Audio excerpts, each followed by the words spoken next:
of Parliament Charles Ongondo Were, businessman Philip Aroko, released from police detention on a cash bail of 300,000 Kenyan shillings. All right, we are delighted to broadcast this bulletin for you tonight. Our sign language interpreter is Laura Omondi. My name is Cynthia Nanjala. Let's get the show started. The Budget and Appropriations Committee of the National Assembly has kicked off public participation across 12 counties in Kenya, whose contribution will form the Finance Bill 2025, ahead of the presentation of the 4.24 trillion shillings budget in June. Laikipia residents have said the budget estimates for the 2025-2026 financial year will overburden Kenyans with more tax burden, saying the planners should reduce it. Also in Migori, the committee chaired by Kuria West Member of Parliament Matthias Robi affirmed that it would ensure that the most of the identified projects and programs in the budget are allocated enough funds to see their full implementation. Of course, schools, education, healthcare, in terms of facilities, although it's a devolved function, but as the budget process, the all input is the lead of the delegation has said, and the area member of Parliament, Mama County, will put the case and we will take it forward. And I'm sure the government will respond positively. We'll look at it, and you know the Kenya Kwanza government is a pro-people budget making process and a pro-people government. Realize that there is a lot of inequity in distribution of government resources. So I want to ask the leader of delegation and the members who sit in the budget committee, because we have seen there are also changes in the leadership of budget committee. Because for years we have seen a lot of money, billions of money going to specific counties, and when we go to those counties, they have all the needs, all the things that they need. But you come to Samburu, we are still struggling for the basic needs. So this year we want to trust the process. We have given all the ministries money, and we have heard where the problem are. Thank each and everyone who participated in this particular function, and more so, their contribution, we are going to take them into consideration, not even for this financial year, but as leaders of Migori now, it will give us an opportunity so that if another window is opened for us, instead of thinking ourselves, we can go to the document, today's document, and pick particular project where the public proposed. If there is fund, they can be done. Tumewasikiza wananchi kulingana na vile katiba inasema. Wananchi wametoa maoni yao, wamesema yale wanataka ifanyike na wale hawataki ifanyike. Wamesema vile wanataka pesa yao itumike, na walikuwa na maswali magumu sana kuuliza kwa nini tunakopa, kwa nini tusijiendeshe bila mikopo, kwa nini serikali za county hatuoni ile kazi zinafanya. Yale ambayo mengine ambayo tumeona ni ya muhimu sana, tungependa ipewe kipaumbele. Kwanza ni pending bills ambazo zaidi ya shilingi 698 billion watu bado wanataabika kule na pending bill. Lakini kwa hii bajeti sijaona pesa zozote ambazo zimewekwa vizuri kwa kuangalia haya maneno ya pending bill. Jambo ingine ambalo ningependa kulisema ni kwamba hii bajeti tumeona kwamba expenditures ama matumizi ni mengi zaidi. Former Budget and Appropriations Committee Chairperson Dindi Nyoro has lamented over the government's move to cut funding to the coffee sector by 1 billion shillings. Nyoro castigated the government for reducing the figures on the budget policy statement, accusing it of redirecting the money towards selfish interests, ones that do not concern the public. In government decided to cut the budget that they had brought in the budget policy statement. Pesa ambayo ilikuwa ya coffee cherry fund, which was 3 billion. Nikaona wakileta budget yenyewe wamekata bilioni 1, na nikiangalia kule bilioni 1 itaenda, sio mambo inahusikana na wananchi. And because there is the cycle is still ongoing in parliament, we will make sure that we return that money to where it should be. Ikuja ishikilia wakulima wetu. Coffee cherry fund inafanyanga wakulima wapate pahali ya kukopa pesa na bei ya chini, so that we don't overburden them with expensive debts. The second thing, we have been making sure that every financial year we allocate money to assist farmers in the repayment of the previous loans, in the previous debts. Lakini nimeona katika hii budget imeletwa, pia hiyo pesa imetolewa, which is not a very good indication. But the last thing that is very surprising also is that the monies that was allocated for fertilizer subsidy in the budget policy statement, 7 billion Kenya shillings of that has been hived off. The Federation of Kenyan Employees, FKE, is urging the government to ease the tax burden in the 2025-2026 budget cycle, warning that continued pressure on employers may force businesses to downsize their workforce. FKE CEO Jacqueline Mugo says they have presented a raft of proposals to the Cabinet Secretary of the National Treasury, calling for a comprehensive review of the tax regime, noting that employers are struggling to meet the demands of the Employment Act 2007. FKE is also proposing the reduction of the housing levy from the current 1.5% to 0.5% of the total earnings. The Federation also expressed their concerns on the ban on Kenyan tea imports imposed by the government of Sudan in March. The tax burden has been occasioned by various initiatives and changes in the tax regime.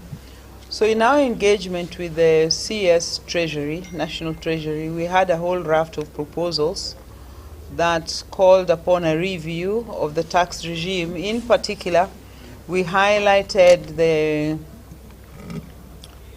the fact that employers are struggling to meet the demands of the Employment Act, that employees take home 1/3 of their salaries as income. We looked at the total range of statutory deductions that have been reviewed or introduced, and requested one, that this be based on the basic pay as opposed to the consolidated pay. We looked at SHA, where employees are contributing 2.7%, but the implementation of SHA has faced a lot of challenges. This is in the public domain, and requested that those issues be addressed so as to alleviate the suffering of Kenyans when they need medical care, and so that SHA can work well enough to be able to cover people when they are ill. And overall, there's a whole raft of taxes that were introduced, which we highlighted and requested that this be reviewed. On job losses, it is a reflection of the state of enterprises and the challenges that they are facing. In the survey that we conducted last year, we highlighted that there were over 5,000 jobs that had been lost. And of course, we've seen more jobs being lost since then. More enterprises closing down. In this region in particular, enterprises have also closed down. You know, it is interesting what FKE is saying, and they raise valid concerns, especially putting in mind that businesses are pressed. Remember, as an employer, you're paying NSSF rates. As an employee as well, they have to remit the NSSF on your behalf. So it's almost like double taxation on some of these you know, tax proposals that have been put up. And for 5,000 businesses to close in just 1 year, one can only imagine how many people have been affected, and that causes a ripple effect down all the way to the families, even people that depend on you, dependents for that matter. So valid concerns raised right there. Now, elsewhere, members of the National Assembly's Internal Security and Administration Committee have raised concerns on the running of the e-Citizen platform, saying sensitive government data could be lost if the system is switched off by private individuals whom they accuse of owning the system. The Principal Secretary for Immigration and Citizen Services, Belio Kipsang, however, dismissed the concerns, saying the government had reduced corruption through the collections from the platform. There's an allocation there for other operating expenses, about 1.3 billion shillings. So as you're explaining, you know, the whole e-Citizen would want to know the 1.3 billion shillings, what it's all about. Those who run this infrastructure are private individuals, and we run a risk, Chair. And I would even say that this allocation is a misallocation. I think there is a lot of opaqueness in the issue of e-Citizen. With all those services that are now paid through e-citizen. Over, I think, 20 or so or more, I think, services in the Republic of Kenya are now paid through e-citizen. We shall be able to demonstrate adequately that the e-citizen services and the system that runs the e-citizen is owned by government. All other providers are riding on the government system to provide the support that we require. JKIA Law Court has declined to have businessman Philip Aroko detained for further 7 days and granted him a cash bail of 300,000 shillings. And the court directed Aroko not to travel to Homa Bay and not to confide in family members or any other suspects in the case. Aroko has also been ordered to deposit his passport and to provide evidence when required. The court had earlier been told that there are compelling reasons for the continued detention of Aroko, with the prosecution adding that investigators are still monitoring social media. Philip Aroko, however, assured the court that he will cooperate with the investigators after the release. He was arrested as a suspect in the murder of former Kasipul Member of Parliament Charles Ongondo Were. I cannot be in a position to move outside. Yona, me running away from this is like saying the former Deputy President Gachagua running away from Kenya. It is not possible with me. Yona, I want justice for myself and for my friends and family, those who are supporting me. I will allow the applicant to continue with their investigations so far as the respondent before court is concerned. However, the same will continue when he is not in custody unless he is unable to meet the following conditions. 1. The respondent to deposit a cash bail of 300,000 shillings with two contact persons, one of whom must be a close blood relative. 2. The respondent to deposit his passport with the court pending the currency of this matter. All right, still in the corridors of court, the High Court has stopped a disciplinary hearing by the United Democratic Alliance UDA party against nominated Senator Gloria Oroba that was supposed to take place on Friday until a case the lawmaker has filed challenging the party's action against her is heard and determined. Oroba had been summoned to appear before the disciplinary committee at the Hustler Center, but instead arrived with her legal team to present the High Court order.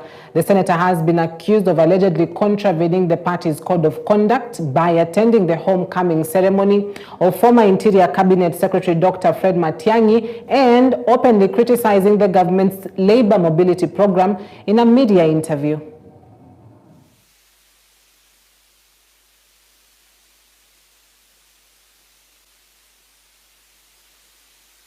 If you look at what is happening, it means that now you will be afraid to raise an issue at the floor of the House because some wrong people here and there might come and use party machinery to silence you. And we must work independently. I am nominated, I am loyal, and on the issue of Dr. Fred Matiang'i, I come from a community. We have social events. How many people have you seen going for social events? Where the social events are bipartisan. A homecoming is bipartisan. ODM Kwale branch embraced consensus to get party officials as it embarked on the much-awaited grassroots party primaries. ODM party members embraced consensus to help avert a potential fallout and wrangles associated with chaotic party polls. Past efforts to reconcile the warring Kwale factions have proved futile as the party races for county seats, and has thrown up antagonism among the leading contenders. Former Matuga Member of Parliament Hassan Mwanyoka and outgoing chairman was picked again as Kwale County ODM party chairman after reconciling with his other rivals for the seat, who include former Kwale County Woman Representative Zuleha Hassan. Victor Safari Nyanje, Kasemeni Ward MCA, was elected as the vice chairperson, and Mariam Maula as the branch secretary during the consensus forum held at the Moran Hotel in Ukunda town to fill available positions. Na mimi na mwenzangu na wafuasi wetu tumekubaliana ya kwamba uchaguzi wa Kwale utafanywa kwa njia ya consensus. Tunajua kulikuwa na mmoja ambaye naye alikuwa katika hicho kinyang'anyiro, lakini yeye alikataa na sisi tumemkataa, na si mwingine lakini ni Juma Ngao. Ametukataa na sisi tumemkataa na hatuna wasiwasi. Leo na furaha kuja kutangaza kuwa team fresh ya Kwale County na team Wanyoha ambayo tumekuwa tukilumbana kisiasa katika viti vya grassroots vya ODM, tumekuja kwa consensus, tumekubali kuganyana viti. Na kuna baadhi ya majina ambayo ya viongozi ambao tumekubali tukienda mbele kabisa, na tumeamua kufanya consensus kutoka polling station mpaka county level, na chama tutaweza kuwaeleza vile tulivyokubaliana zaidi. Koko tulikuwa na kura zile za grassroots, mnajua zilifanyika Kenya nzima, lakini wale wasimamizi wetu wa kura hawakufanya kazi safi. Wenyewe walisema kwa hata Kinango hawakufanya kura kabisa, Kinango constituency. The Betting Control and Licensing Board, BCLB, has officially launched a nationwide campaign dubbed Chukua Control, aimed at fostering responsible betting practices. Speaking during the launch event held in Nairobi, Dr. Jade Mwikali said the campaign is part of BCLB's broader strategy to create awareness around the dangers of irresponsible betting and provide support for those struggling with betting addiction. BCLB had earlier suspended gambling advertisements in media outlets. This suspension is expected to lapse on May 29th, after which new guidelines will be reviewed and announced. To support individuals battling gambling addiction, BCLB, in partnership with the Ministry of Health, is also set to open an 8-hour toll-free call center at its offices within a week. The board, in partnership with the Association of Gaming Operators, donated food packages to more than 1,000 families today at South B. We are calling on parents and the churches and the faith organizations to help us to educate Mwananchi that gambling is addictive and it is a demerit good. As a board, we do not advertise gambling. As a board, we regulate. Leo tumepata mafunzo kuhusu gambling, na kupitia kwa hiyo masomo familia zaidi ya 1,000 imepata chakula. Kwa hivyo ni msaada moja imepatikana siku ya leo na tumefurahia. We are committed to this initiative that has been launched today of Chukua Control, where we tell our players to just bet what they can afford to lose. Don't bet your rent or your salary, just bet what you can afford to lose, and betting is for entertainment, and bet responsibly. I hope it's not too late though, because the cases of betting addiction and people that we've lost due to betting is quite alarming. At that point, allow us to take a quick breather. We'll be back shortly with more news making headlines. Stay with us.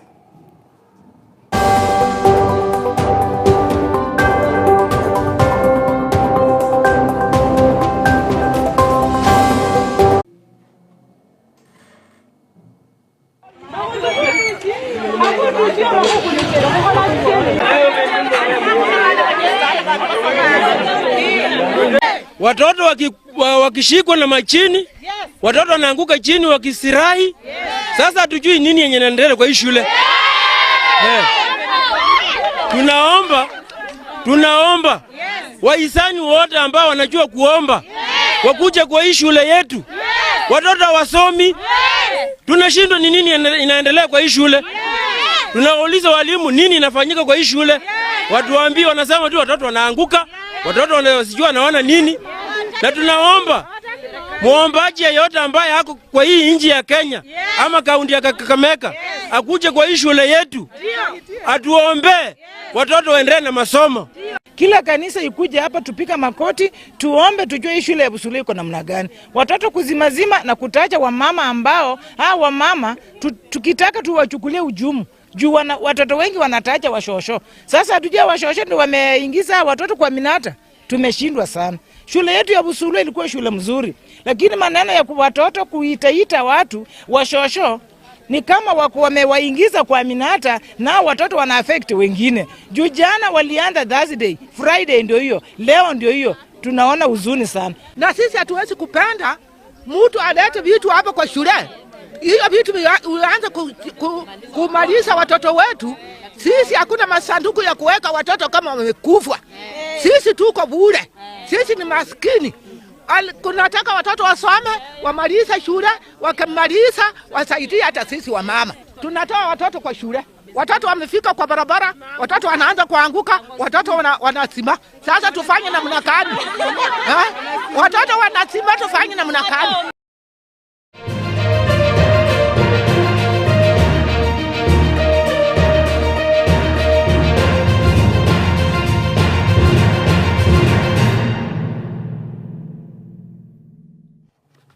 All right, to sports. The Kakamega Sports Club will play host to the 10th leg of the ongoing NCBA Golf Series this weekend as the tournament continues its nationwide tour that began in January.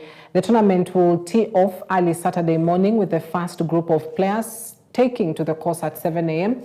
Over 100 golfers are expected to compete on the club's lush 9-hole course, all vying for coveted qualification slots to the grand finale scheduled for November at the Muthaiga Golf Club. So far, the series has witnessed vibrant participation across the country, with qualifying events held at Vetlab Sports Club, Nandi Bears, Malindi, Kiambu, Kenya Railway, Nakuru Golf Park, Thika Sports Club, and most recently Machakos Golf Club. To date, more than 40 golfers have secured their spots in the finals.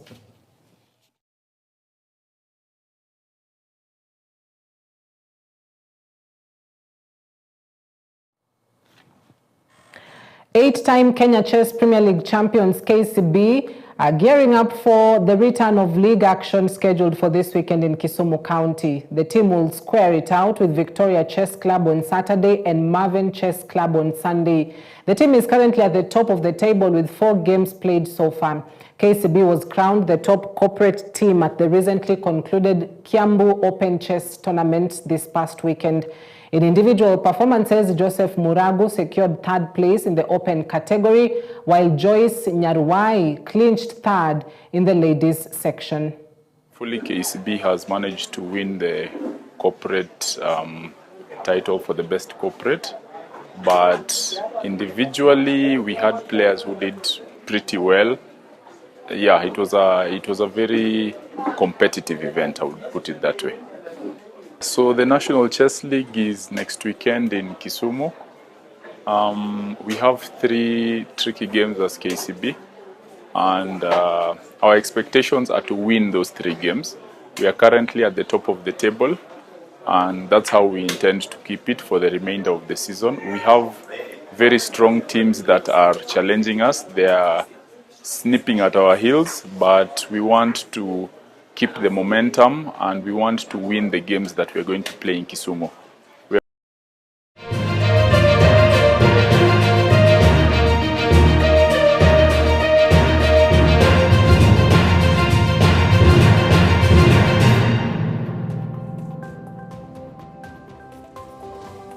Now, one person between myself and Odipo here, who's our camera person, will be crying by the end of the night. That's because Chelsea play Manchester United at Stamford Bridge and the game begins at exactly 10:15 p.m. So, big question, who will be crying? I just hope it's not me tonight. Anyway, that is something we'll be looking forward to at the end of the day. And remember also, Scoreboard will be here on Monday to speak on all matters sports, on what exactly will be happening this weekend. So you bet sure that you'll catch that show come Monday. Thank you for watching us tonight. My name is Cynthia Nanjala. Our sign language interpreter tonight is Laura Omondi. God bless. Have a fantastic weekend ahead.